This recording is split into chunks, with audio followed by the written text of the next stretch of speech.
지난주는 아주 어린 선비님께서 두 분이 선비 옷을 입고 갖가지 쓰시고 예배를 참석하셨는데, 오늘은 선비 옷을 벗어서 그런지 아주 편안하게 왔다 갔다 잘하네요.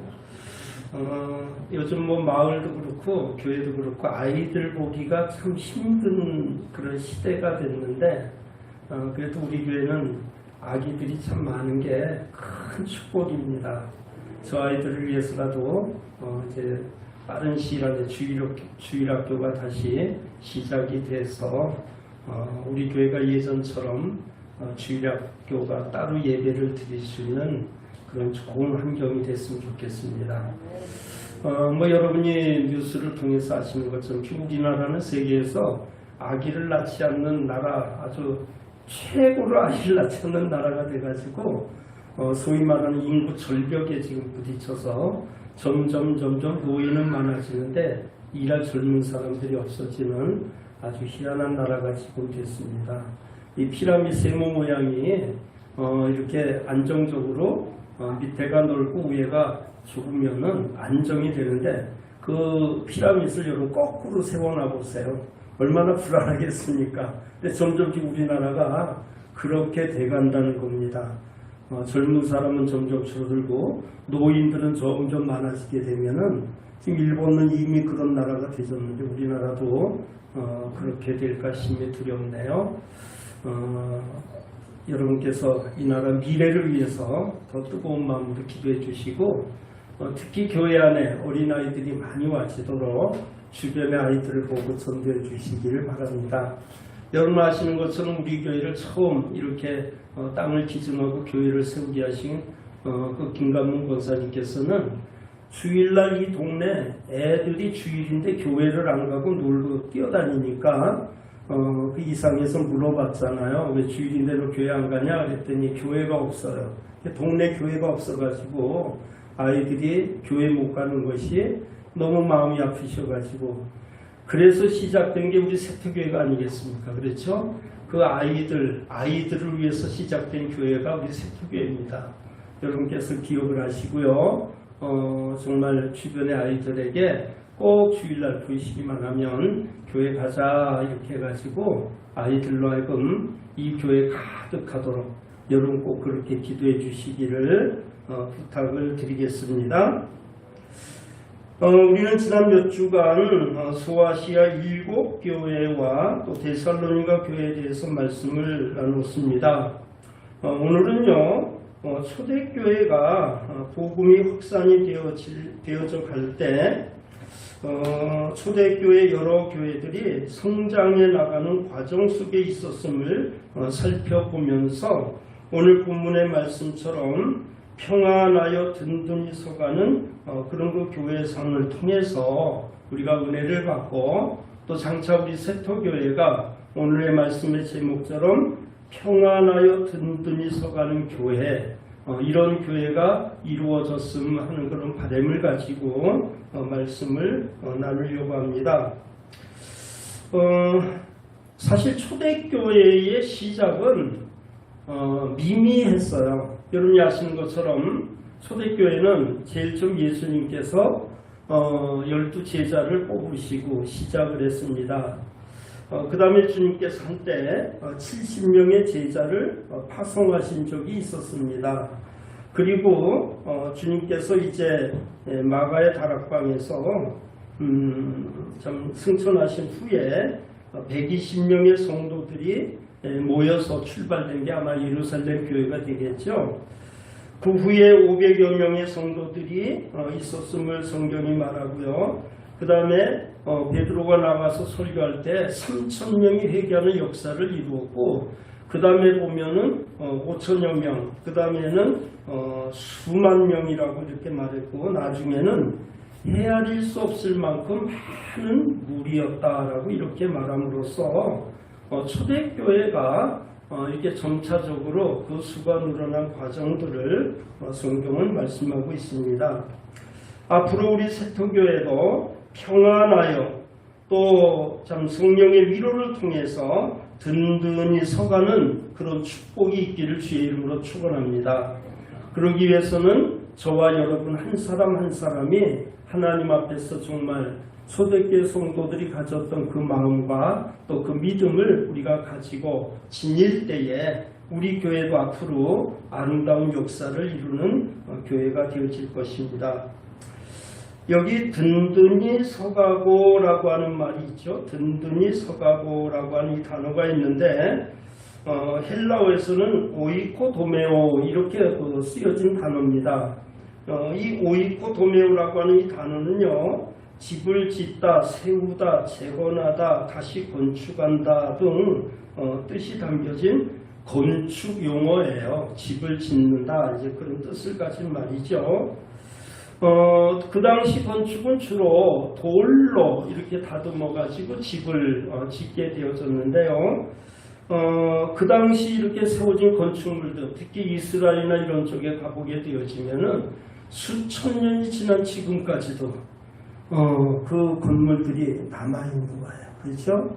우리나라는 뭐 옛날 거 그냥 헐어버리고 막 그냥 아파트 짓는 걸 우리나라 참 잘하는데, 그 사람들은 옛날 건물들을 될 수 있는 한 그대로 보존을 해서 그 예수님께서 다니실 때 있었던 그 거리라든가 그런 것들이 지금까지도 보존이 되어 있다고 하는 것을 우리가 알게 되는데, 그것은 나무로 지은 것이 아니라 돌을 가지고 지었기 때문에 그게 가능했다라고 하는 것을 말하는 것이죠. 돌로 든든하게 지었습니다. 교회도 마치 돌로 든든하게 지어진 건물처럼 하나님 은혜 가운데 날마다 든든하게 세워져감을 바라면서 우리 세터교회도 정말 주 안에서 든든하게 세워지는 교회가 되어졌으면 하는 바람을 가져보는 것이죠. 자, 그렇다면 이렇게 든든히 세워지기 위한 원동력이 무엇일까요? 그 원동력이 첫째는 평안입니다. 평안. 자, 오늘 말씀해 보니까 그리하여 온 유대와 갈릴리와 사마리아 교회가 평안하여 그랬습니다. 뭐 했다고요? 평안하여 그랬습니다. 여러분, 평안한 게 좋아요, 안 좋아요? 좋죠. 저는 여러분 가정이 다 평안하기를 주의 이름으로 축복합니다. 또 여러분 한 사람 한 사람의 심령도 평안하기를 주의 이름으로 축복합니다. 여기 평안이라고 하는 단어는요, 에이레네라고 하는 단어를 썼는데요. 이 에이레네라고 하는 이 단어 헬라어는 여러분 구약 성경에 보면은 약 한 250번 정도 쓰여진 샬롬이라고 하는 단어 있어요. 잘하는 단어죠. 샬롬. 이스라엘 사람들을 만나기만 하면 샬롬하고 인사를 했습니다. 그게 평강, 평안 뭐 이런 뜻을 가진 단어거든요. 그런데 이 단어를 헬라어로 번역을 할 때, 그게 이제 70인 번역이라고 제가 지난번에도 말씀을 드렸죠. 성경을 70인 번역으로 히브리어를 헬라어로 번역할 때 바로 그 쓰여진 단어가 에이레네라고 하는, 즉 평안이라고 하는 단어입니다. 여러분 성경, 신약 성경 중에서요, 요한일서를 빼고 모든 서신에, 모든 복음서에 이 단어가 안 들어간 데가 없어요. 다 들어갔는데 요한일서에만 어쩌다가 하나 빠졌습니다. 그 외에 모든 성경에는 이 평안이라고 하는 이 단어가 다 들어가 있다고 하는 것을 우리가 알 수가 있습니다. 이 에이레네라고 하는 이 단어는요, 평화, 형통, 행운, 안녕, 복지, 번영 이런 뜻을 가진 단어인데, 전쟁과는 반대적인 그런 의미를 가진 단어입니다.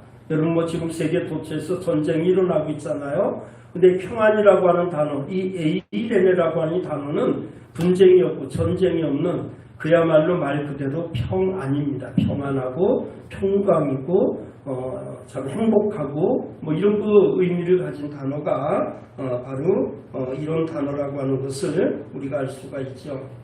따라서 이 진정한 평안이라고 하는 것은 돈으로 와지는 게 아닙니다. 여러분 돈 있으면 평안할 것 같죠? 그럼 부자들은 다 평안해야 되죠? 근데 그렇지 않아요. 권력을 가지면 평안할 것 같습니까?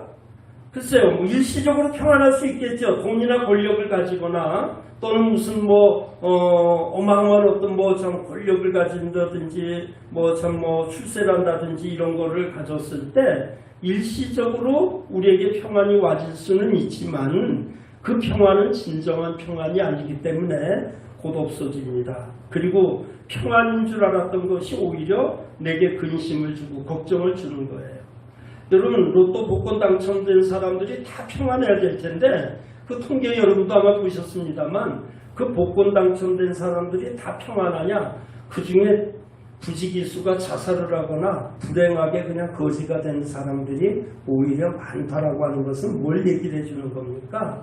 돈이라고 하는 것이 결코 인간에게 진정한 평안을 가져다 주는 것이 아니다라고 하는 것을 말해주는 것이죠. 그래서 정말 이 평안이 우리에게 있어야 되는데 이 평안은요, 화목에서부터 주어지는 선물이라는 것을 우리가 잊어서는 안 될 겁니다. 화목이라는 말 알죠? 자, 그런데 화목에서 이런 평안이 우리에게 주어지는데 첫째는 하나님과 화목해야 됩니다. 누구와 화목해요? 하나님과 화목입니다. 여러분, 하나님과 화목하지 않는 사람은요, 결코 평안할 수가 없어요. 에덴 동산에서 처음 지음받은 아담 하와는 하나님과 굉장히 아주 그 관계가 좋았었습니다. 그렇죠? 아주 화목한 그런 관계였습니다. 그런데 그들이 범죄한 이후에 하나님과 원수 사이가 되어지고 하나님과 사이에 담이 생겨지고 말았어요. 그래서 인간이 범죄함으로 하나님 앞에 결국은 에덴 동산에서 쫓겨나면서 슬픈 인생으로 살 수밖에 없었음을 성경이 말씀을 하고 있는 겁니다. 범죄함으로 하나님과 인간 사이에 원수가 돼가지고 하나님과의 교통이 끊어지고 만 것이죠. 골로새서 1장 21절에 보니까 전에 악한 행실로 멀리 떠나 마음으로 원수가 되었던 너희를 이제는 그의 육체의 죽음으로 말미암아 화목케 하사 너희를 거룩하고 흠없고 책망할 것이 없는 자로 그 앞에 세우고자 하였으니 그랬고요.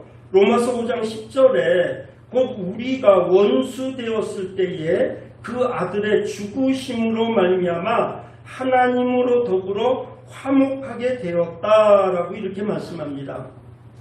여러분, 예수님이 이 땅에 오신 하는 목적 중에 하나가 뭡니까? 하나님과 우리 사이를 화목하게 하시려는 거예요. 하나님과 우리 사이, 원수되었던 우리, 하나님과 우리 사이에 이렇게 처져 있는 그런 담장을 없애버리고 하나님과 우리가 하나 되게 하기 위해서 주님은 이 땅에 오셨다라고 분명히 성경은 말씀하시고 그 하나 되게 하기 위함으로써 주님이 친히 제물이 되었음을 성경이 말씀해 주고 있습니다. 로마서 5장 1절 그러므로 우리가 믿음으로 의롭다 하심을 얻었은즉 우리 주 예수 그리스도로 말미암아 하나님으로 더불어 화평을 누리자 그랬습니다. 따라서 인간의 진정한 평안은 물질이나 권세나 또 어떤 세상의 권력을 가지고 얻어지는 것이 아니라 예수 그리스도의 품에 안겨질 때에 그분 앞에 우리가 우리의 모든 것을 맡길 때에 진정한 평안이 우리에게 주어진다고 하는 사실을 여러분 꼭 기억해 주시기를 바랍니다. 성 어거스틴은 그의 참회록에서 내가 하나님의 품에 안기기까지는 내가 진정한 평안이 없었다라고 고백을 했습니다. 그래서 인간의 진정한 평안은 하나님께 갈 때에 그분의 품에 안길 때에 우리가 비로소 진정한 평안을 얻을 수 있다는 것을 여러분 꼭 기억해 주시기를 바랍니다. 인생의 진정한 평안을 원하신다면 예수 그리스도 그분에게 안기십시오. 요한복음 14장 27절에 평안을 너에게 끼치노니 곧 나의 평안을 너에게 주노라. 내가 너에게 주는 것은 세상에 주는 것 같이 아니하니라. 너희는 마음에 근심도 말고 두려워하지도 말라 이렇게 말씀드렸고요. 또 요한복음 16장 33절에서 이것을 너희에게 이름은 너희로 내 안에 평안을 누리게 하려 함이라. 세상에서는 너희가 환난을 당하나 담대하라 내가 세상을 이기었노라 하시니라 그랬습니다. 예수 안에서 우리는 진정한 평안을 누릴 수 있다고 하는 사실을 여러분 꼭 기억해 주세요. 욥기 22장 21절 너는 하나님과 화목하고 평안하라 그리하면 복이 내게 임하리라 이렇게 말씀을 했어요. MK 중에 음악을 하는 그런 MK가 한 여자애 하나 학생이 있었는데 아주 제가 몇 년 동안 이렇게 수련회를 참석한 이후에 이렇게 계속해서 제가 카톡으로 늘 말씀을 이렇게 보내는 아이였습니다. 근데 수년 동안 한 번도 답을 한 적이 없어요. 그래서 저는 그냥 읽든지 안 읽든지 계속해서 이제 보냈죠. 그랬는데 얼마 전에 문자가 왔어요. 그 아이한테 엄마가 선교지에서 이렇게 좀 병을 얻어가지고 오셔가지고 지금 많이 불편한데 목사님 기도 좀 해주세요. 이렇게 이제 기도 요청을 하는 문자를 저에게 보냈습니다. 그리고 거기다가 이제 덧붙여하는 말이에요. 제가 그와 잘 지냈냐 이제 이렇게 했더니 그 아이가 하는 소리가 한동안 하나님과 좀 거리가 있었어요. 선교사 자녀, 선교사 딸인데 한동안 하나님과 거리를 좀 두고 지냈어요. 그 말은 참 듣기는 그냥 그럴싸하게 들려지는 말이지만 신앙생활 못했다는 얘기 아닙니까? 하나님과 무엇 때문에 불편했는지 하나님과 거리를 두고 자기가 살았노라 이렇게 하면서 하는 이야기가 그래도 목사님께서 매일 보내주시는 말씀을 통해서 힘을 많이 얻었습니다. 이젠 다시 하나님과 가까워지려고 해요. 이렇게 얘기하는 겁니다. 여러분 그 선교사 자녀 그 아이뿐만 아니라 우리 인생은요. 하나님과 거리를 두고서는 결코 진정한 평안을 누릴 수가 없습니다. 하나님과 가까워지셔야 돼요. 하나님과 멀어지게 되어지면요. 인간은 그때부터 불행이 시작된다고 하는 거 여러분 꼭 기억해 주시길 바랍니다. 하나님과 멀어지는 것 그것은 바로 인간의 큰 불행의 시작입니다. 그래서 야고보서 4장 8절에 보면 하나님을 가까이 하라 그리하면 너희를 가까이 하시리라. 죄인들아 손을 깨끗이 하라. 두 마음을 품은 자들아 마음을 성결하게 하라 이렇게 말했습니다. 하나님과 여러분 멀어진다는 것은 마치 지구가 말이죠. 지구가 태양과 지구가 지금 있는 그 간격에서 만약에 조금 멀어진다고 하면 어떤 사건이 생기는 줄 말하는지 여러분 아시죠? 여러분 태양과 지구는요 일정한 그 간격을 유지하고 있는데 거기에서 만약에 조금 지구가 멀어진다고 하면은 순식간 지구는 얼음덩어리가 되고 말 것입니다. 그래서 항상 그 관계를 유지하고 있어야 되는 것이죠. 여러분 하나님을 멀리한다고 하는 것은 우리 인생이 참담해지는 것을 의미하는 겁니다. 여러분 평생 그분과 늘 가까이 지내시기를 다시 한번 주의 이름으로 축원합니다. 그 다음에 두 번째는 사람과의 화목이에요. 사람과의 화목. 하나님과 평화가 이루어졌다 할지라도 교회를 구성하고 있는 우리 성도들 사람들끼리 화목하지 않게 되어지면 진정한 평안이 있을 수가 없다라고 하는 겁니다. 먼저는 가족끼리 화목하셔야 됩니다.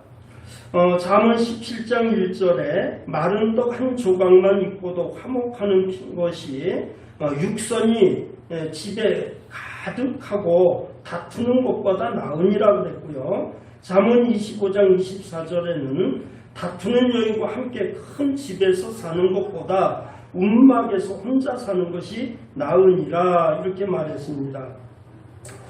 성경에 나오는 고넬료는 믿음으로 하나가 되어진 아주 대표적인 그런 화목한 가정의 표상이 되는 사람인데요.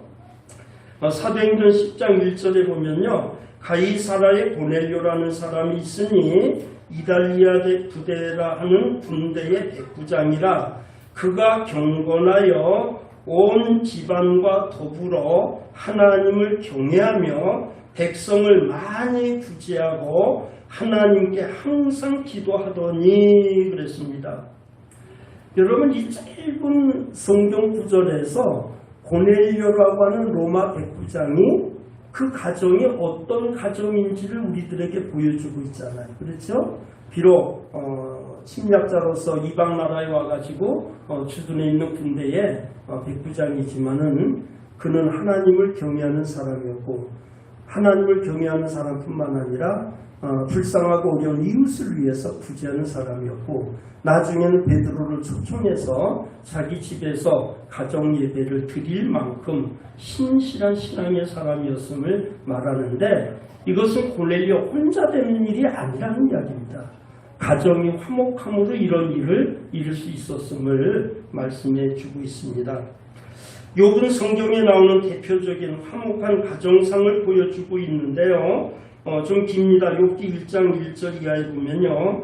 우스 땅의 욥이라 불리는 사람이 있었는데 그 사람은 온전하고 정직하여 하나님을 경외하며 악에서 떠난 자더라. 그에게 아들 7과 딸 3이 태어나니라. 그의 소유물은 양 7,000마리요 낙타가 3,000마리요 소가 500결이요 암나귀가 500마리이며 종도 많이 있었으니 이 사람은 동방 사람 중에 가장 훌륭한 자라. 그의 아들들이 자기 생일에 각각 자기의 집에서 잔치를 베풀고 그의 누이 3명도 청하여 함께 먹고 마시더라. 그들이 차례대로 잔치를 끝내면 욥이 그들을 불러다가 성결하게 하되 아침에 일어나서 그들의 명수대로 번제를 드렸으니 이는 욥이 말하기를 혹시 내 아들들이 죄를 범하여 마음으로 하나님을 욕되게 하였을까 함이라. 욥의 행위가 항상 이러하였더라. 여러분, 욥이 참 얼마나 멋진 그런 신앙의 사람이었습니까? 그리고 10자녀를 두고 있는 그가 그 자녀들과 더불어서도 얼마나 참 우애가 있고 화목한 삶을 살았는지를 보여줍니다. 그러니까 형제들이 자기 생일만 당하면 형제들을 다 불러 모아가지고, 형제들도 뭐 조카들을 안 오겠어요? 다 와가지고 잔치를 벌리는 겁니다.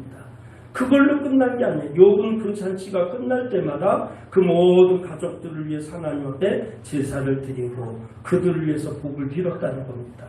그러니 얼마나 믿음 안에서 화목한 가정이었는가를 우리들에게 보여주고 있는 것이죠. 성경에 나오는 얼마나 많은 가정이 화목하지 못함으로 불행한 그리고 비참한 결과를 가져왔는지를 우리들은 너무나 잘 알고 있습니다. 아담의 가족이 그랬었고요. 야곱의 가정이 그랬고요. 사울왕과 다윗의 가족도 역시 마찬가지였습니다.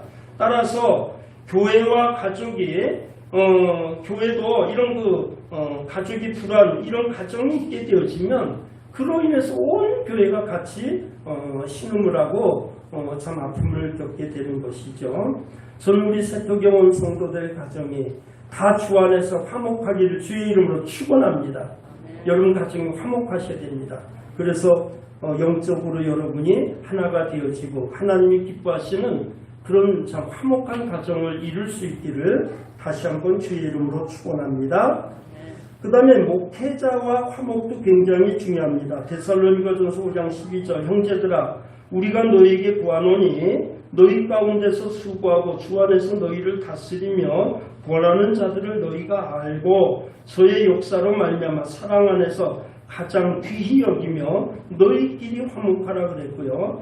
갈라디아서 6장 6절에 가르침을 받는 자는 말씀을 가르치는 자와 모든 좋은 것을 함께 하라 그랬고요. 디모데 전서 5장 17절에 보면 잘 다스리는 장로들을 배나 존경할 자로 알되 말씀과 가르침에 수고하는 이들은 더할 것이니라 이렇게 말씀하고 있습니다. 그 외 성경 많은 곳에서 성도가 바른 신앙생활을 하기 위해서는 목회자와 좋은 관계를 가져야 된다고 하는 것을 끊임없이 말씀하고 있다고 하는 사실을 여러분 꼭 잊지 마시기를 바랍니다. 그래서 자녀들로 하여금 여러분이 그 자녀들 앞에서도 뭐 목회자가 완전합니까? 목회자도 때로는 참 불완전하고 그러나 자녀들 앞에서 여러분이 목회자를 자꾸 높여주세요. 여러분 아이들 앞에서 선생을 자꾸 욕하면 애들도 선생을 우습게 알아요. 그래서 아이들 앞에서는 선생이나 또는 어떤 집안의 어른들을 이렇게 높이는 이야기를 자꾸 해야 아이들도 나중에 그것을 그대로 본받고 살게 되는 겁니다. 그래서 여러분 평생 살면서 신앙생활 우리가 안 할 게 아니잖아요. 신앙생활 하는데 목회자와의 관계에서 여러분 좋은 관계를 끊임없이 가지고 또 자녀들이 그런 관계를 가지도록 여러분이 힘써 주시길 바랍니다.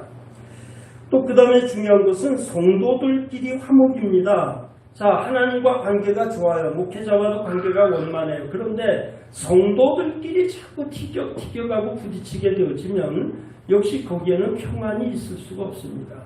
그래서 에베소서 2장 14절에 보면 그는 우리 화평이신지라 둘로 하나를 만드사 중간에 막힌 담을 허시고 원수된 것 곧 의문에 속한 계명의 율법을 자기 육체로 폐하셨으니 이는 이 둘로 자기 안에서 한 세 사람을 지어 화평하게 하시고 또 십자가로 이 둘을 한 몸으로 하나님과 화목하게 하려 하심이라. 원수된 것을 십자가로 소멸하시고 또 오셔서 먼 데 있는 너희에게 평안을 전하고 가까운 데 있는 자들에게 평안을 전하셨으니 이는 서로 말미암아 우리 둘이 한 성령 안에서 아버지께 나아감을 얻게 하려 하심이라 그랬습니다. 마가복음 9장 50절 소금은 좋은 것이로되 만일 소금이 그 맛을 잃으면 무엇으로 이를 짜게 하려 너희 속에 소금을 두고 서로 화목하라 하시니라 이렇게 말했습니다.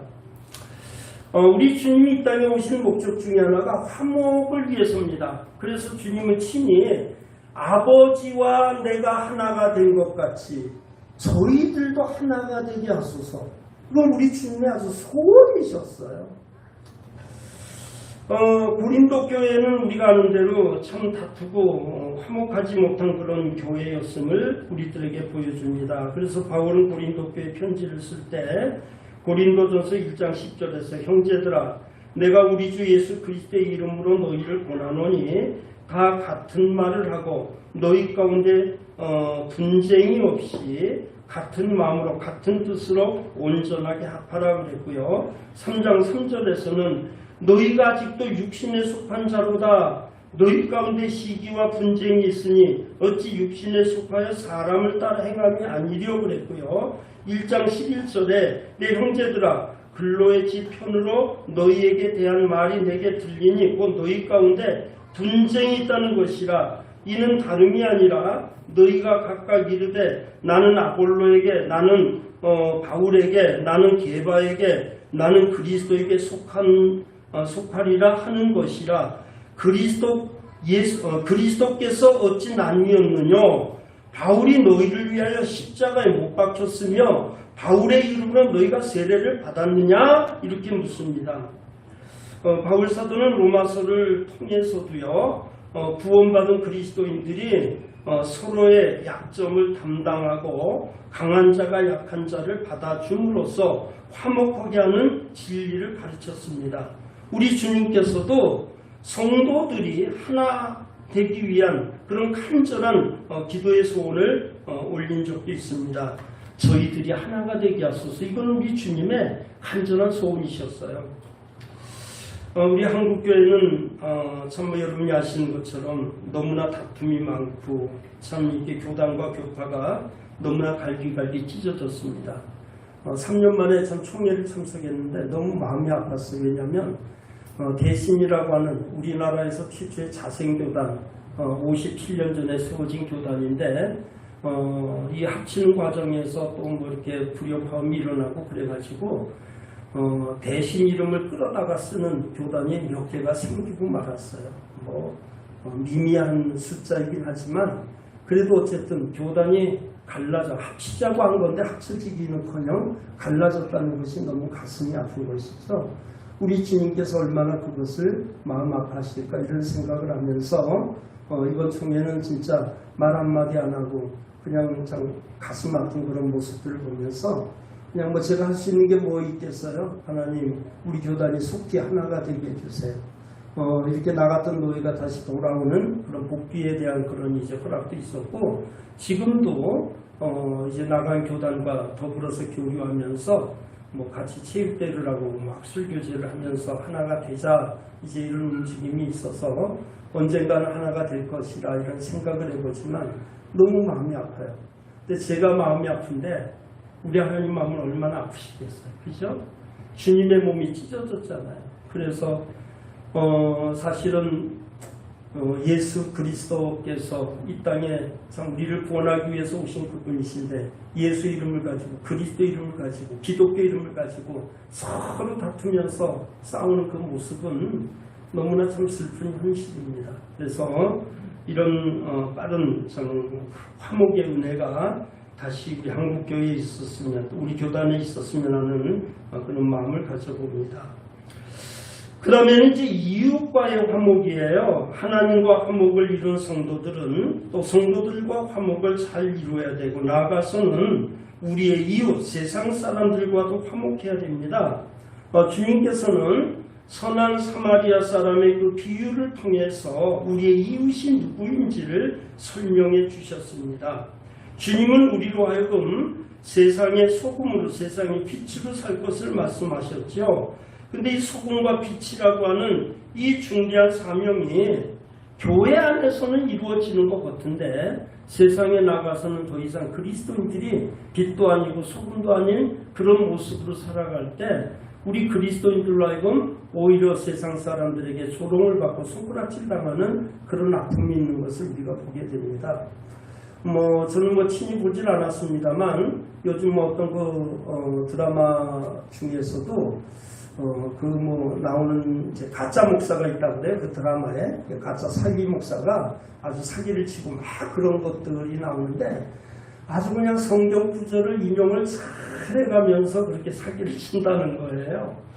그래서 저도 시간이 되면 한번 그걸 좀 봐야 되겠다 싶은 생각이 들긴 했는데 어쨌든 우리 기독교가 세상 사람들의 어떤 요기를 맞춰주는 조롱거리가 되고 있다는 것은 너무 가슴 아픈 일 아닙니까? 그게 드라마가 됐든 뭐가 됐든지 간에 기독교라고 하는 이름을 조롱하면서 그걸 보는 사람들이 낄낄거리고 참 그런 모습을 생각하면 너무 가슴이 아픈 것이죠. 여러분 아시는 것처럼 이슬람교에서는 누가 자기네 그 종교를 비방했다고 그래가지고 막 테러를 가고 막 그런 일도 있었잖아요. 우리가 그렇게는 하진 않지만 적어도 그런 빌미를 줘서는 안 되겠다는 겁니다.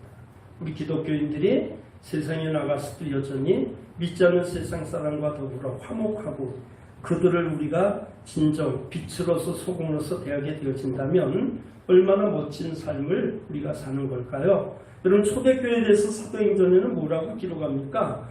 믿지 않는 세상 사람들이 감히 두려워서 예수 믿는 사람에게 상종은 하지 못하지만 존경했다는 거예요.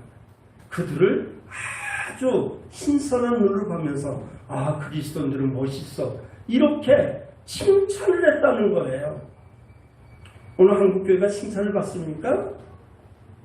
오늘 한국의 목사님들, 장로님들, 권사님들이 믿지 않는 세상 사람들에게 박수를 받고 칭찬을 받느냐는 얘기예요.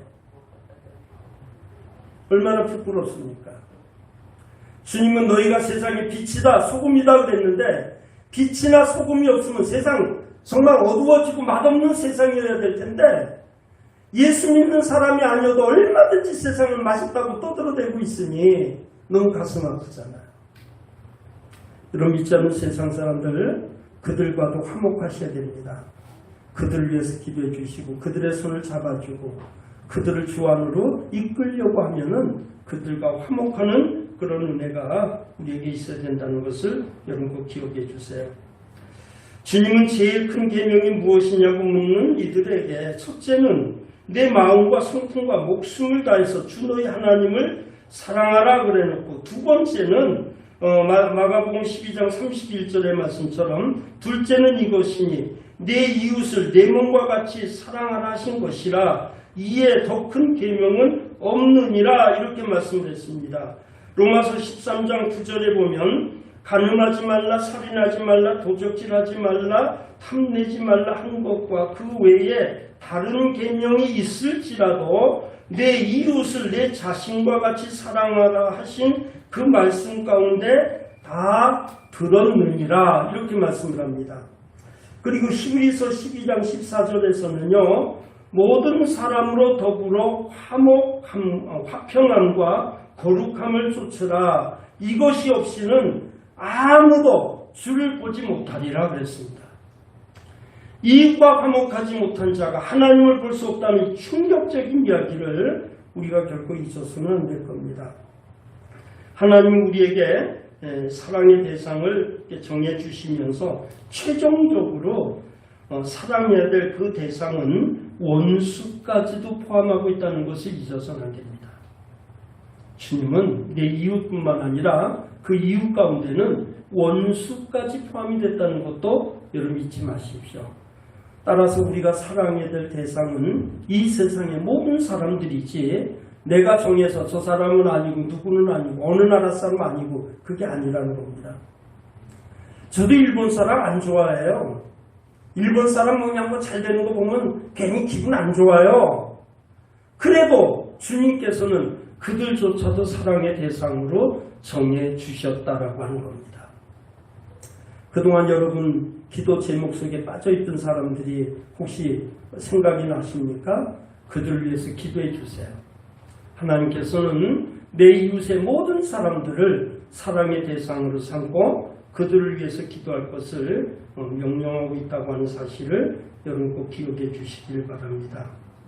요한일서 4장 20절 누구든지 하나님을 사랑하노라 하고 그 형제를 미워하면 이는 거짓말하는 자니 보는 바 그 형제를 사랑하지 아니하는 자가 보지 못하는 바 하나님을 사랑할 수 없느니라. 여러분 이거는 제가 만들어낸 이야기가 아니라 하나님의 말씀입니다. 얼마나 엄중한 하나님의 말씀입니까? 눈에 보이는 형제를 사랑하지 않는 자가 어떻게 눈에 안 보이는 하나님을 사랑할 수 있느냐라고 묻는 겁니다. 내 형제를, 내 가족을, 내 이웃을, 같은 교회 내 성도를 내가 사랑하지 못하면서 무슨 하나님 사랑을 외치는 거예요?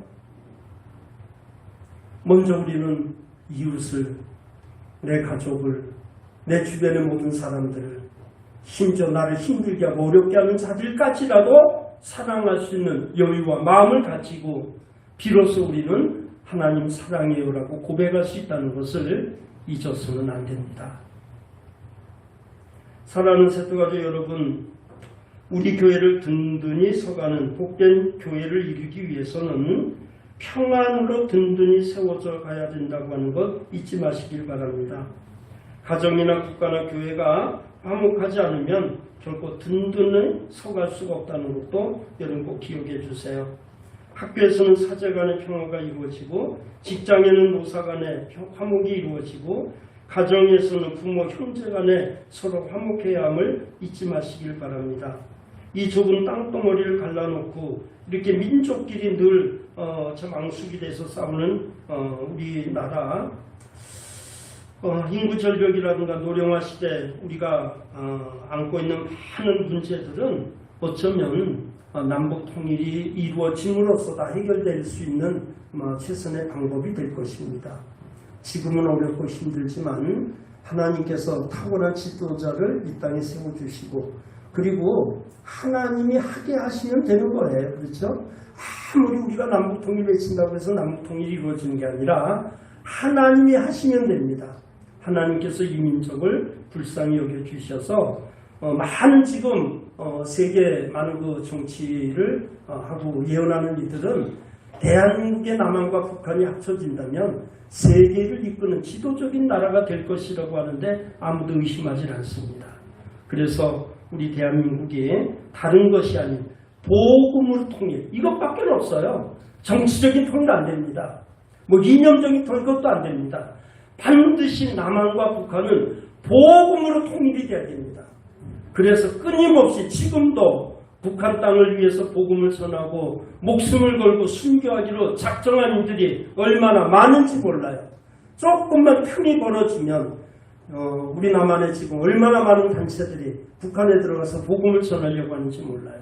그런 일들이 이루어져서 남북한이 화목해지고 따라서 그로 인해서 온 세계가 참 하나 되어지는 그런 역사를 이루어야 될 것입니다. 갈라디아 5장 15절 만일 서로 물고 먹으면 피차 멸망할까 조심하라 그랬습니다. 주님께서는 누가복음 11장 17절에서도 예수께서 저희 생각을 아시고 이르시되 스스로 분쟁하는 나라마다 황폐해지며 스스로 분쟁하는 집은 무너진다라고 이렇게 말씀하십니다. 우리 주님의 소원은 하나 되는 것입니다. 요한복음 17장 22절에 내게 주신 영광을 내가 저희에게 주었사오니 이는 우리가 하나 된 것 같이 저희도 하나가 되게 하소서. 화목을 주님이 바라셨다는 것을 잊지 마시길 바랍니다. 그래서 성경은 화평케 하는 자가 복이 있다라고 이렇게 말씀을 하셨죠. 주님은 우리에게 평안을 주기 위해서 오신 분이십니다.